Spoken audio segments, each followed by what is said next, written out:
Guillaume Lebert, développeur international de Smooth, qui est une société basée à Montpellier, créée il y a 10 ans. Nous travaillons dans le secteur des mobilités douces et en particulier sur les systèmes de vélos en libre service. Donc aujourd'hui, notre projet phare est le remplacement du Vélib de Paris. Mais nous sommes très tournés vers l'international puisque, à part Paris, nos principaux développements se trouvent à l'étranger. Moscou, Kazakhstan et depuis 2 ans en Afrique où nous avons un projet de 370 vélos qui fonctionne à Marrakech. Aujourd'hui, je suis ici à Ambition Africa pour nouer de nouveaux contacts, conforter les projets existants que nous avons en cours sur Abidjan ou Lagos et continuer à nous étendre en Afrique. Est-ce qu'il y a une spécificité dans votre approche entre la France et les pays africains, le Maroc, la Côte d'Ivoire? Non, aucune. En fait, ce sont exactement les mêmes produits. Notre objectif, c'est d'être totalement intégré au transport public quand ils existent ou justement montrer la voie vers des transports publics qui soient plus respectueux de l'environnement. Et sinon, sur les produits eux-mêmes, non, notre credo, c'est d'être avec des produits parfaitement sécurisés quand ils sont en station et parfaitement adaptés à la pratique du vélo en situation urbaine auprès de tous nos clients. On va parler de deux pays. Le Maroc d'abord, dans un premier temps, on parlera de votre expérience sur Côte d'Ivoire.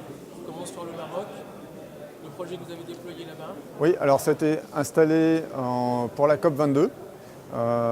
Et depuis, le projet est resté, donc 370 vélos. Nous avons eu quelques effectivement adaptations à faire pour le coup, mais uniquement au niveau des systèmes de paiement, puisque la bancarisation n'est pas du tout la même en France et au Maroc. Mais bon, on s'est adapté et aujourd'hui, le projet continue à fonctionner et donne entière satisfaction. Donc il y a du paiement par espèce, hein? En espèces, tout à fait, oui. On a développé des points de vente des abonnements mobiles spécifiquement pour le Maroc. Mais bon, ce n'est pas du travail perdu puisque des situations similaires se rencontrent dans d'autres pays d'Afrique. Et donc, voilà, on continue à se développer.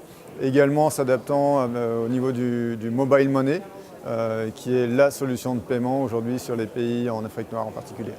Et donc si on passe sur la Côte d'Ivoire, est-ce que vous mettez en place la Côte d'Ivoire? Alors, projet pilote à l'université Félix Houphouët-Boigny, avec 280 vélos en 2019 et objectif de développement sur les mairies avoisinantes, Cocody en particulier, et également sur le plateau. Donc on espère que les gens vont bientôt pouvoir utiliser les vélos plutôt que de faire des queues interminables pour prendre le bateau, traverser la lagune, ni être bloqués dans les bouchons pour aller de l'autre côté, toujours de la lagune.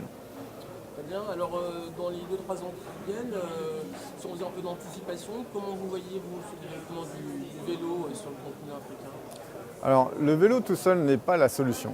Le vélo doit travailler en partenariat avec d'autres solutions de mobilité, des mobilités de masse avec des lignes de bus rapides, des lignes de tramway, des lignes de métro qui peuvent s'installer. Et ensuite, grâce au vélo, on peut diffuser sur le premier ou le dernier kilomètre pour offrir une solution de mobilité de bout en bout, de l'origine à la destination.